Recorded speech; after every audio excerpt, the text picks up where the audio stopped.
Fiction, science fiction, horror, fantasy, crime, LGBT, thriller.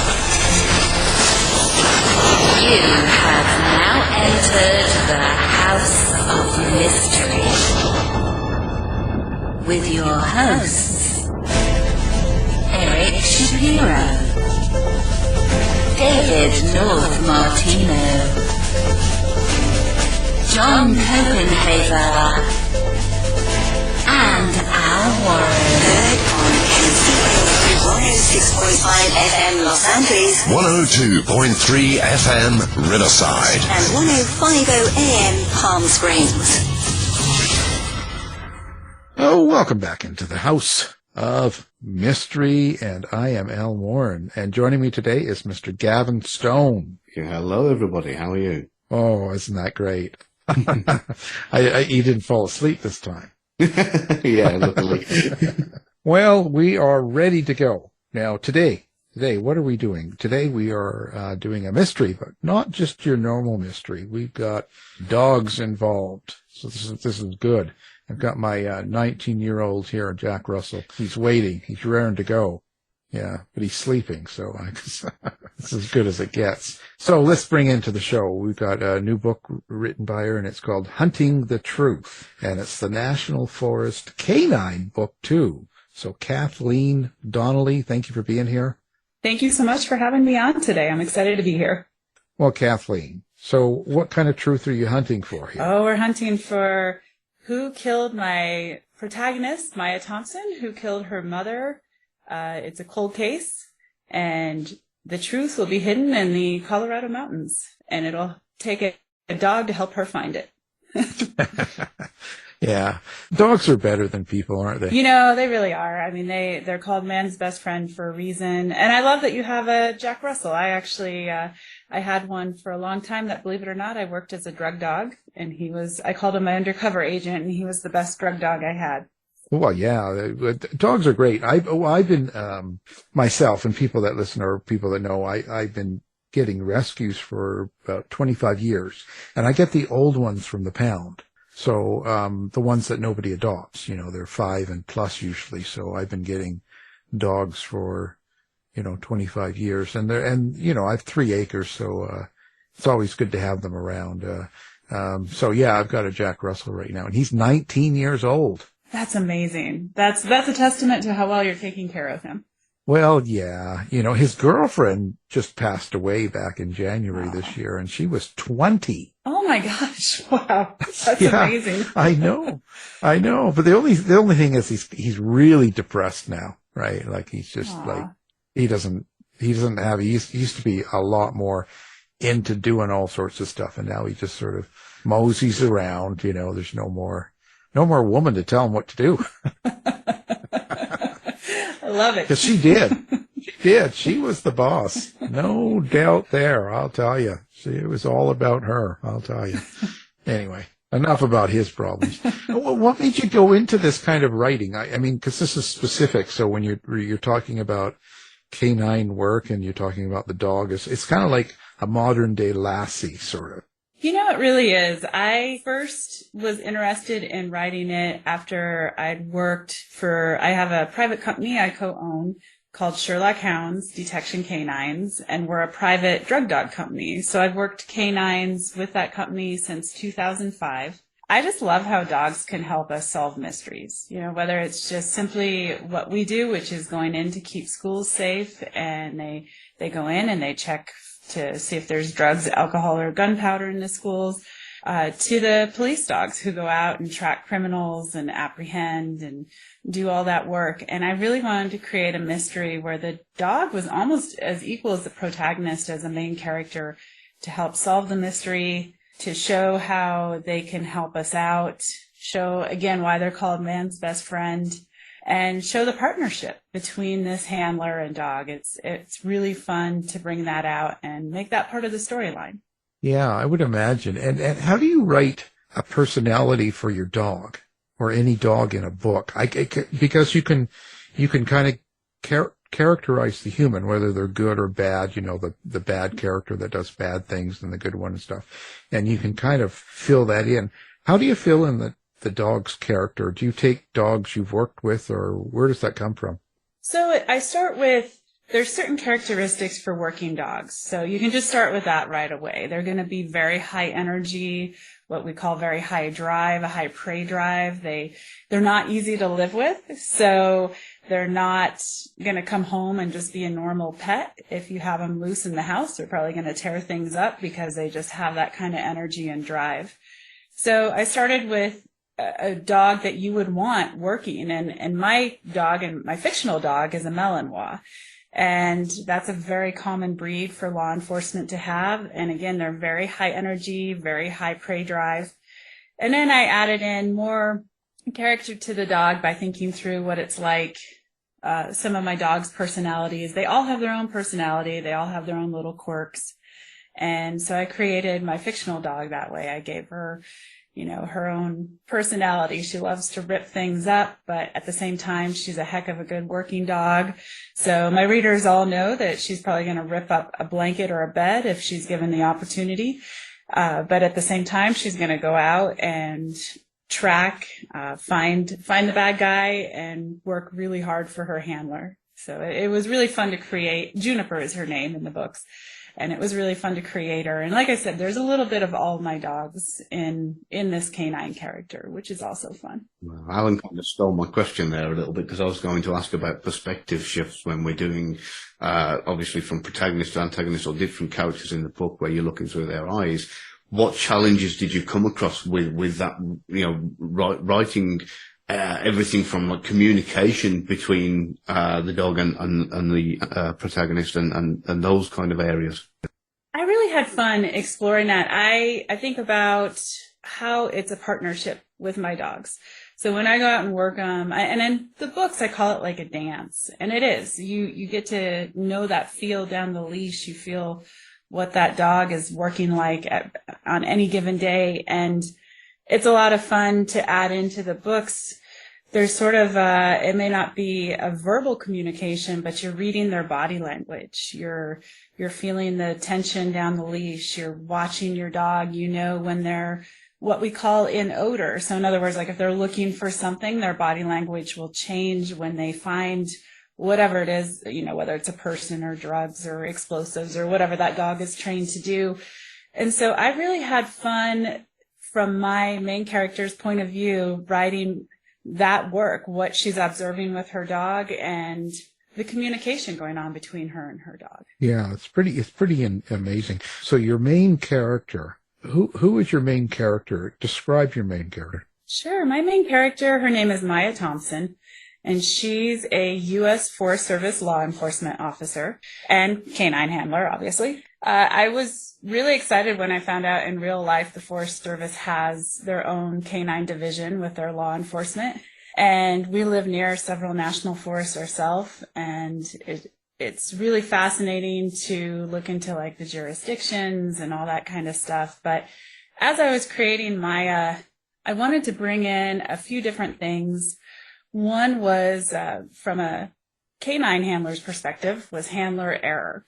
We work really hard. We train really hard not to make any errors, but at the end of the day, we're still human and we can still mess things up. So my main character came in with, her background was that she was a K-9 handler for the Marines, and that she feels due to handler error, that she lost her dog in Afghanistan and it was her fault.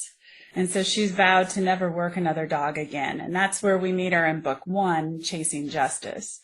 In that book, she's forced to go ahead and take on working this K-9 for the Forest Service. And by book 2, I wanted to show that dynamic between these two as they start bonding and figuring out how to work together better.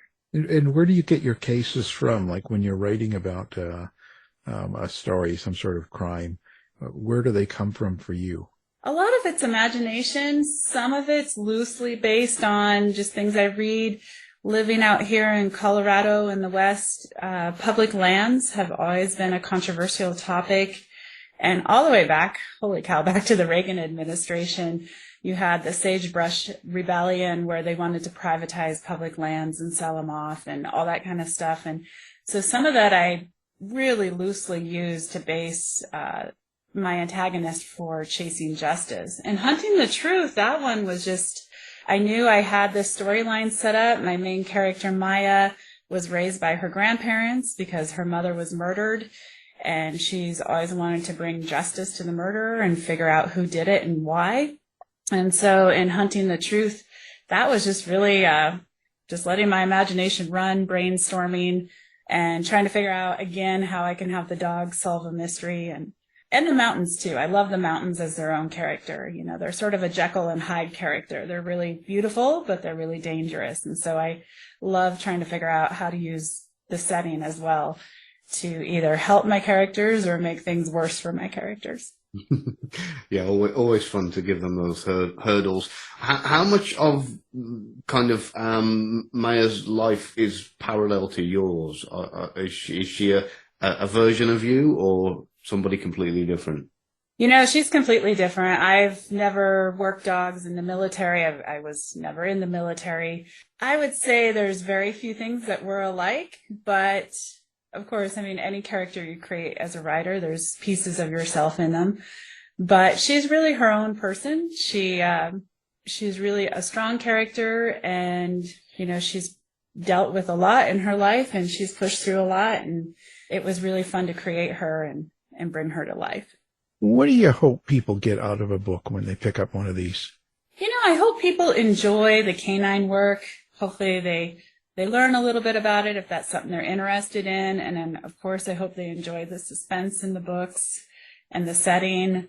Like I said, I have a love. I grew up here in Colorado. I'm a Colorado native, and I just love the mountains. There's just not a better place to get away than to head up to the high country. So I kind of want to give people that whole picture, you know, that they get to escape a little bit into this other world and enjoy the setting, the characters, and of course, I'm partial to dogs, obviously, so that they enjoy the dog work as well. I was going to ask about your background in journalism. I just wanted to know where the inspiration come from, and was that the foundation for your writing? You know, it was. I always have loved writing. I mean, in high school, I did a lot of stories just for the fun of it. And I had a teacher, an English teacher, who really encouraged me to keep going. I didn't know what I wanted to do with it, so I did go to college and earned a degree in journalism. And I enjoyed a lot with journalism, although I found real life can be difficult to write about. I mean, it's not always great news stories, as we can see, especially right now, going on. And I just wanted to write stories where I could make up my own endings and sort of direct things the way I wanted it to go. So, but journalism, having that background has been fantastic. It's, you learn a lot. You learn how to put a story together, you know, in a certain word count and bring out emotion. And I mean, it was a great background to have. When I normally talk to writers, most of them will talk about getting into the heads of the characters and how they see them or feel them and all that stuff. For you, writing with a character as well as a dog that's a main character, is it the same process? Do you sort of feel what the dog would say and do? Like, is that dog character real? Do you know what I'm saying? Does it all seem like kind of a real figure, or is it just all imagination? You know, she does feel real. And I think some of it's based off of when we have worked with our trainers. So I work labs, very different dog from a Malinois, but labs are going to be really goofy, and a Malinois is not going to be quite as goofy, although the Malinois have their own sense of humor. But when we would go and train and recertify our dogs, our trainer usually had 1 or 2 Malinois ready to go for law enforcement, and he would be working them alongside us, and it gave me a great opportunity to get to know the dogs. And I think just when I sit down and write, I just try to put myself into Maya's head and her perspective and what it's like to have a dog like that. And I've met some of our local law enforcement Malinois, and so just trying to bring that character out, you know, just I never write from the dog's perspective, because I think as a handler that would be hard to do, because we're thinking about it more as a human. We're watching, again, their body language is big, so we're watching that. But I definitely try to get into my characters' heads, and when it comes to Maya and working Juniper, that bond, that's what I'm really working to bring out, is to show that bond between the two. Yeah. So with keeping on that theme of in the heads of the characters, how do you deal with kind of writing bad guys when it comes to doing the antagonist side of things? What's your process there? Oh, that's a great question. I love thinking about their motivations. I mean, I like thinking, what would push me to that point where I would actually like go do whatever it is I'm having my bad guys do, like what would be that tipping point for any of us? And I think that can help get you into the head of the antagonist, as I've heard many great authors say they are the hero of their own stories, but I also like their motivations.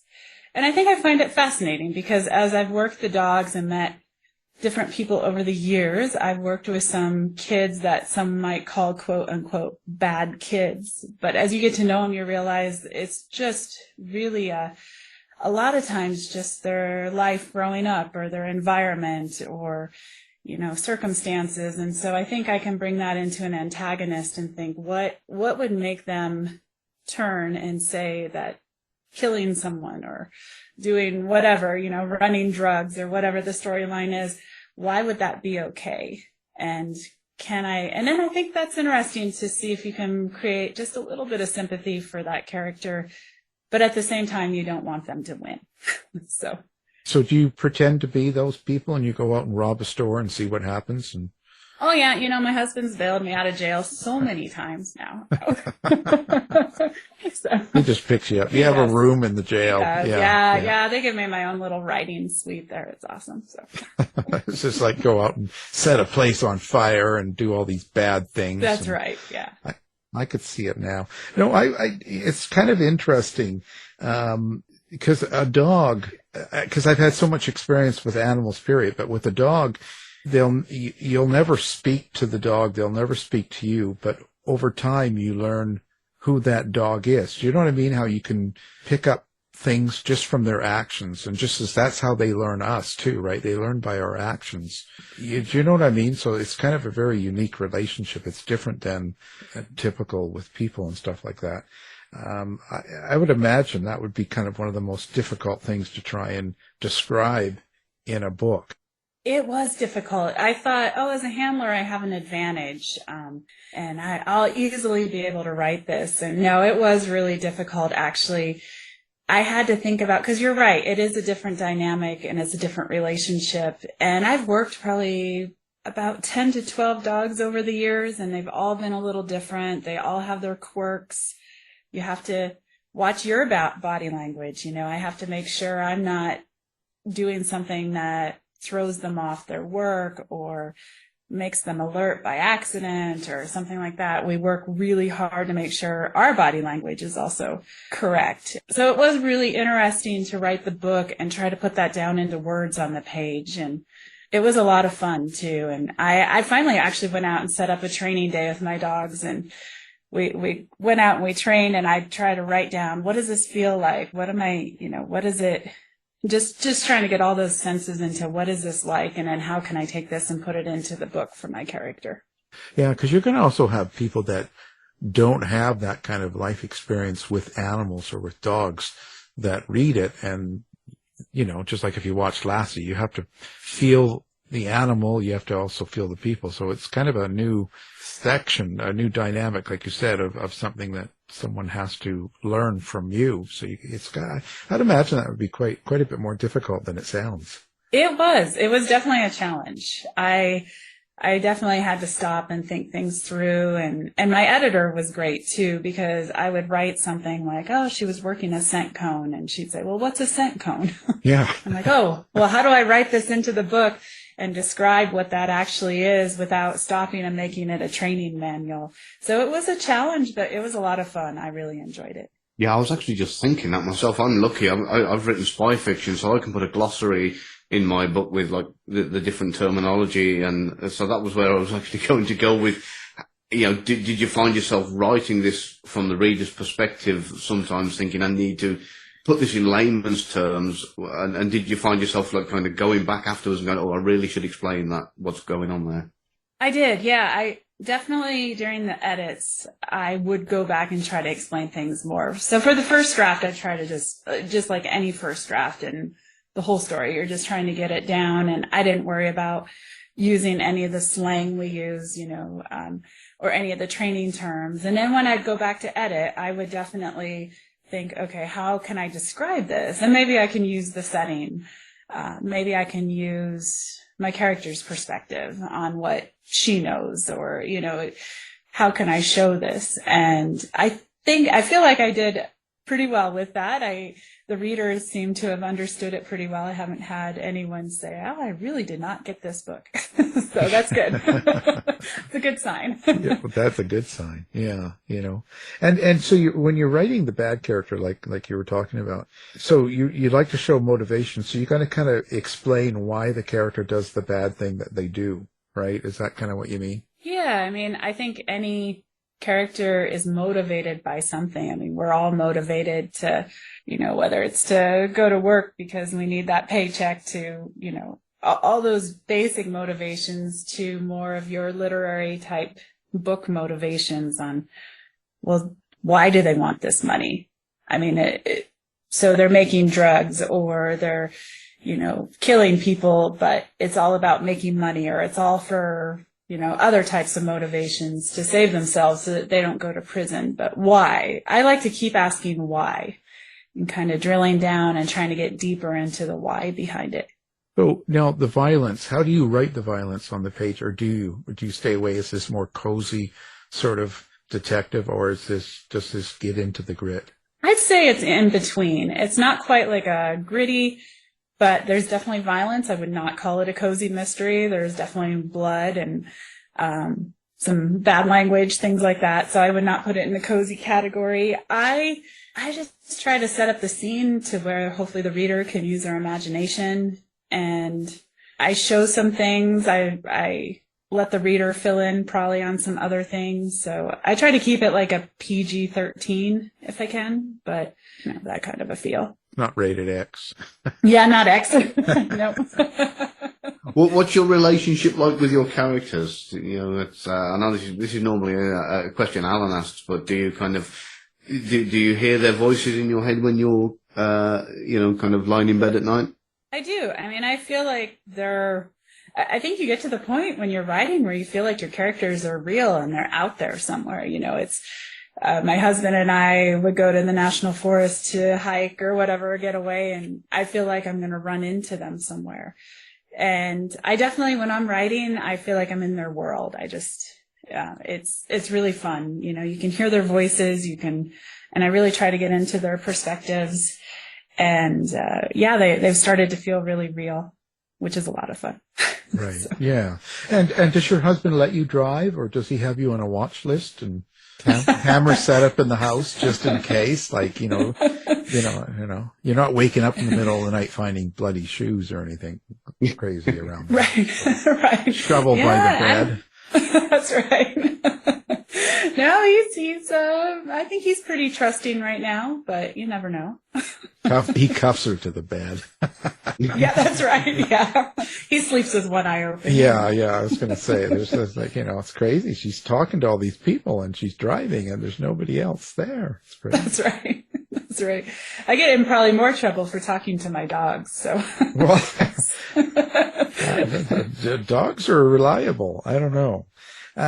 So where do you see this going? Like, I see you've got a book 3 and it's 3 of 3, but did you plan it for a 3-book series, or did you sort of have all that in your mind and kind of outlined, or did it just go as it goes? Like, you know what I'm saying? Did it just happen? This series, I knew I wanted the first couple books, and then I was hoping to do more. I didn't plan it out. I think that's something I would go back. If I could go back and do it over, I would plan them out a little bit further in advance.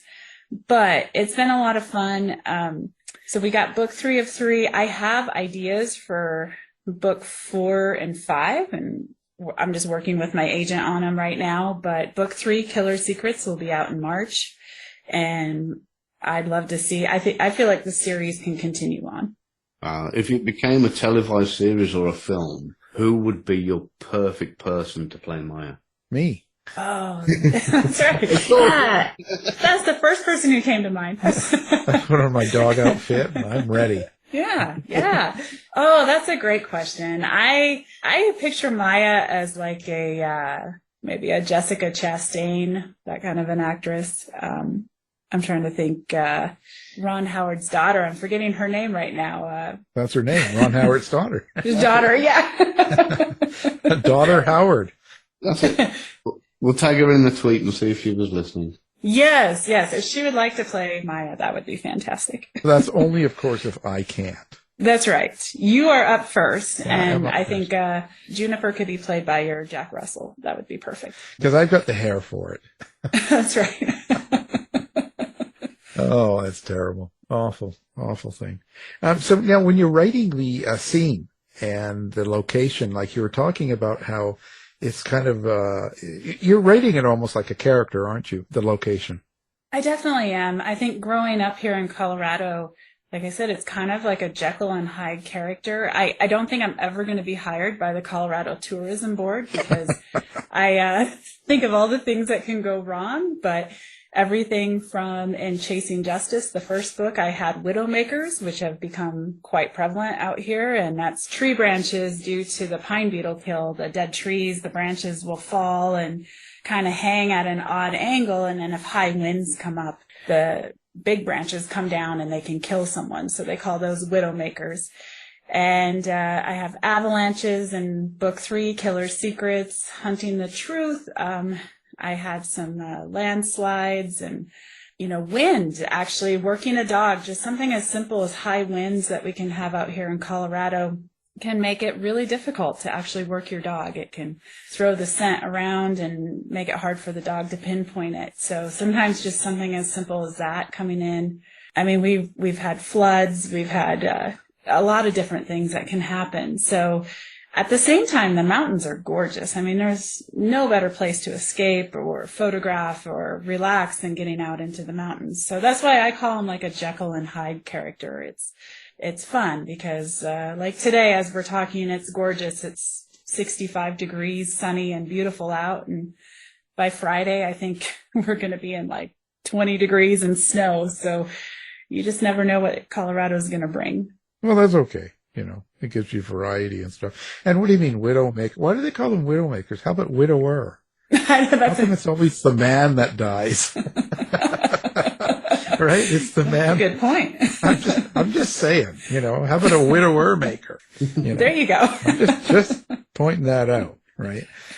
So what do people get wrong about dogs, dog handling, the whole life of dogs in policing and stuff like that, K-9? What do you think people in general don't really know about it?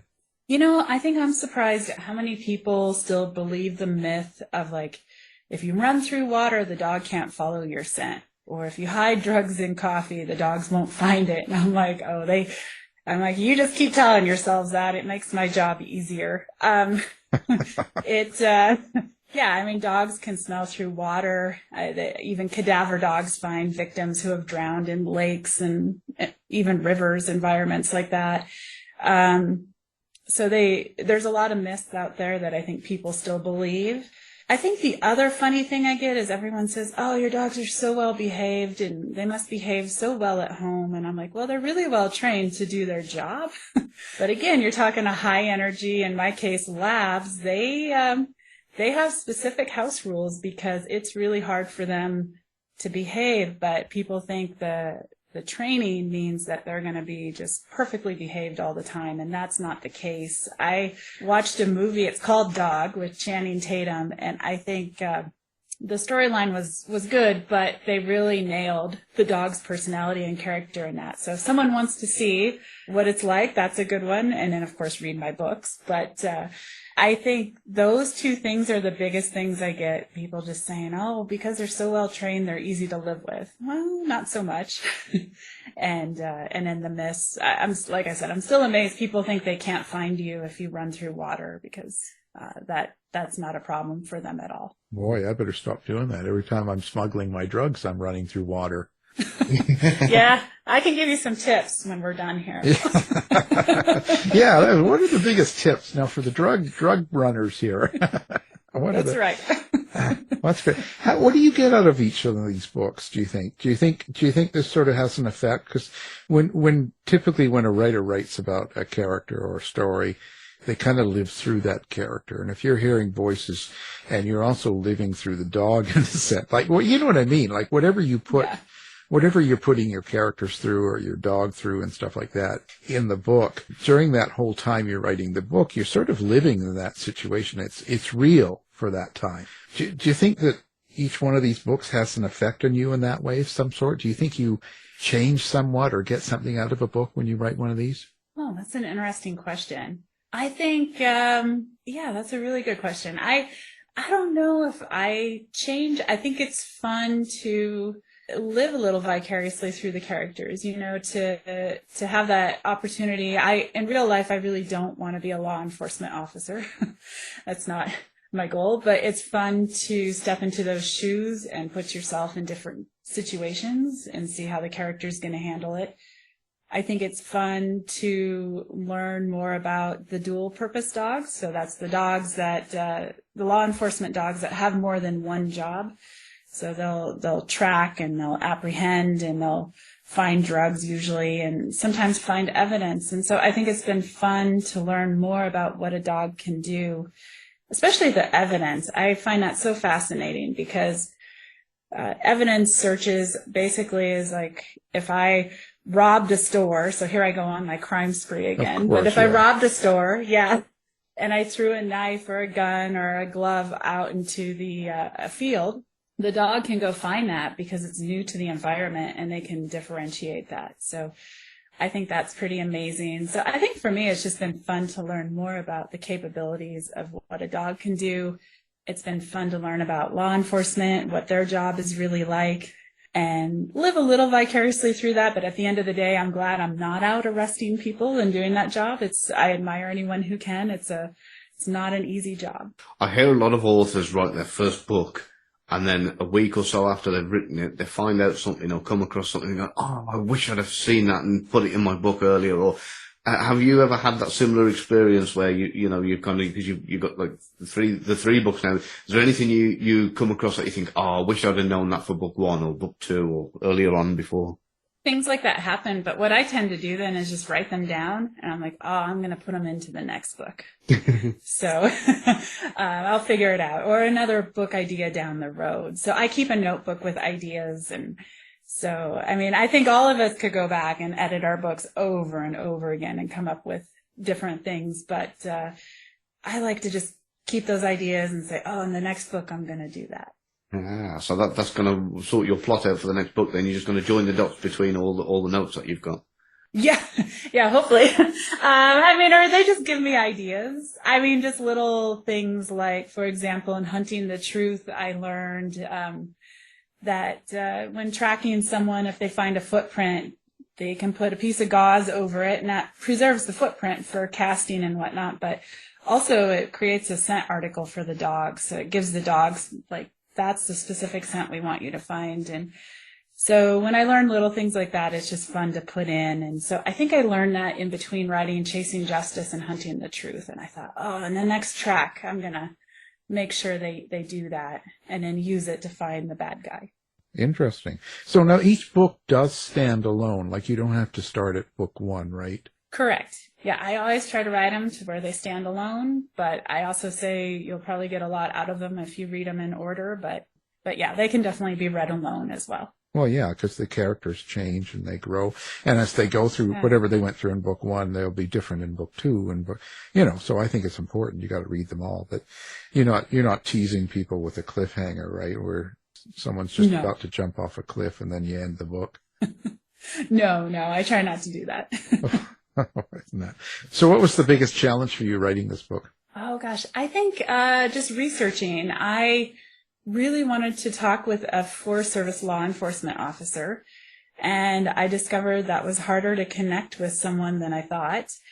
And I actually happened to find when I was writing, I don't know, however many drafts ago of Chasing Justice, I saw that a Forest Service officer and his K-9 were nominated for a Hero Dog Award. And so through that, I was able to connect with the public relations officer for the Forest Service. And through them, I was able to finally connect with this handler. And he's been a great person to talk with ever since. He's answered all my questions, but it was hard to find someone. And I really wanted to get that research correct, because Forest Service law enforcement is a little different from your normal everyday police law enforcement. I mean, they still have arrest capabilities and whatnot, but their goal and their job is a little different. And it's about keeping the national forest safe. And there may be one officer to 1 million acres, which is great for fiction, but tough in real life, of course. So I think that was the biggest challenge, was just finding someone to connect with that I could talk to and make sure I portrayed the job as accurately as possible. I've actually been lucky enough in the industry I've worked in to have a little bit of training on how to escape, when I did the escape and evasion training, and how to kind of get away from tracker dogs and that kind of thing. So we'll have to, I'm not prepared to say anything on the air, but we'll have to exchange notes at some point. And if anybody later reads it in a story that you've done, then they'll know that where it's come from. But yeah, definitely happy to talk about it if you'd like to. Oh, I would love to. I'd be happy to. I don't think she's going to be writing about strippers. Not that job. Oh. Oh. Not my weekend job. Oh, sorry. I got confused there. Well, maybe I didn't know the dog has to solve some stripper murder or something going on, right? I don't, she did say Channing Tatum or Tatum Channing, so whatever that guy's name. Yeah. Yeah. Well, that's interesting. So that's fantastic. So listen, are you doing social media? Do you have a website? Do you have you just hide out in Colorado? Can people find you, readers, or or do they stay away from you? No, readers can find me. I have a monthly newsletter. They can sign up for it on my website, and if they do, they get a little free ebook download it's called Working Tales, Tails, play on words, but it's just a bunch of little short stories about my time as a K-9 handler. And then I'm on Facebook, and I'm on Instagram, and I'm sort of still on Twitter. I can't bring myself to say X, because as a drug dog handler, saying you're on X just seems so wrong. So. Yeah. But I'm on Twitter a little bit still, but Facebook and Instagram are the best places to find me. And then the website is just KathleenDonnelly.com. And like I said, the newsletter sign up is on there. And I love connecting with readers. It's a lot of fun. Well, great. Now we'll have all that up on our website, and people can find it with one click, and you'll get lots of people, Or actually, do you follow reviews and stuff like that? Or do you stay away from the whole public thing nowadays with social media, people saying good or bad things and all that stuff? Or are you kind of avoiding that? Oh, I don't know. I will usually look at just kind of my review average, maybe on Goodreads or BookBub, something like that. If I'm going to read a review, I'm so bad. I'll just read the nice reviews, like the 5 stars. Yeah. Not every book is for everyone, and that's the way I look at it. So there's going to be someone out there who doesn't like it, and they have every right not to. But I love the readers who have been kind enough. They don't. No, you get your dog, I'll you find out down. where they are, track them down, and take them out. That's right.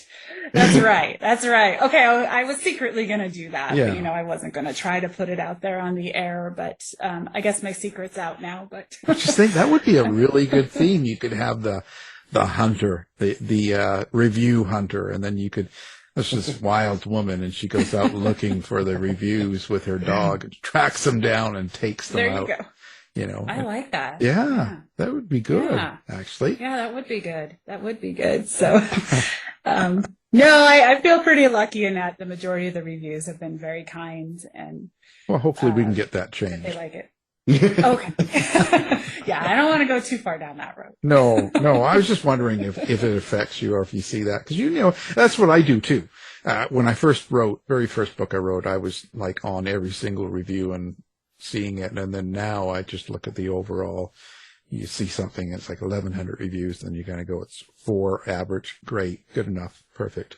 Walk away. That is, yeah. And I was like that with Chasing Justice. I was reading like all of them, but I really found, too, I mean, I just want to write what I'm going to write and work with my editors and just, I don't want to be influenced by exactly reviews. Yeah, you want to avoid that as much as possible. That's what I find. As I'm going through it over time now, I'm trying to avoid the noise as much as possible because it just throws you off. Did you have to write during the pandemic? Was there any sort of... I actually found I wrote more during the pandemic, and the reason for that was schools shut down. And since we work the dogs in schools, all of a sudden I was at home and I thought, this is my chance to see what it's like to be a full-time writer and see if I enjoy it, which I really did. And I also discovered through that I had to keep the dog's training going. And so there's only so many places you can hide drugs in a house and around the house. So I had an interesting pandemic experience of writing this mystery and hiding drugs for my dogs. And I'm certain there's not too many people out there who had the same 2020 experience. No, I would say not. Boy, I see some wild stuff going on in that house. Yeah. So where do you get the real drugs and to hide? Well, we use, for the narcotics, we use pseudo drugs. So they smell like the real thing, but they're not the real thing. And then, being in Colorado, marijuana is legal. And so you can just go buy whatever I want to buy to train the dogs and make sure they're finding what they need to. They still have to go after marijuana? They do, because we work in schools, and so it's not legal there. And so we still train our dogs to find marijuana. And it's just like federally, if you're in an airport or on federal land, you're not allowed to have it because it's not federally legal, even though you're in a state where it's legal. So, yeah, there are some ins and outs with that legalization. Oh, yeah, I guess, yeah. I don't think about that, I've been up in Canada for a while and they have it at the airport, so. Yeah, it's different for you. Yeah. Well, you do realise you're now going to get 1,000 messages a month on Twitter asking the best place to hide drugs off the street. I know. That's actually, I'm amazed I haven't had that question. So yes. But I should be careful. Be careful what you wish for, right? Yeah. Well, so everyone, we'll have that on the website too. So questions about where to hide, and water does not stop this. Just so you know. No water, no coffee. For the right amount of money, I can talk people through it, though. Oh, well, there you go. No, I'm just kidding. Now we're finding out the truth here. Now we're finding out. Yeah. That's right. So now we get to the good stuff here. That's right. Well, we appreciate you being on the show. And, of course, the book, Hunting the Truth, and it's by Kathleen Donnelly. So thank you for being on the show. Thank you very much for having me. You've been listening to the House of Mystery radio show. To find out more about our guests, hosts, or shows, go to www.houseofmystery.com. Show is over for now. Was it as good for you as it was for me? Well, good night. This has been a production of Something Weird Media. I'll be back.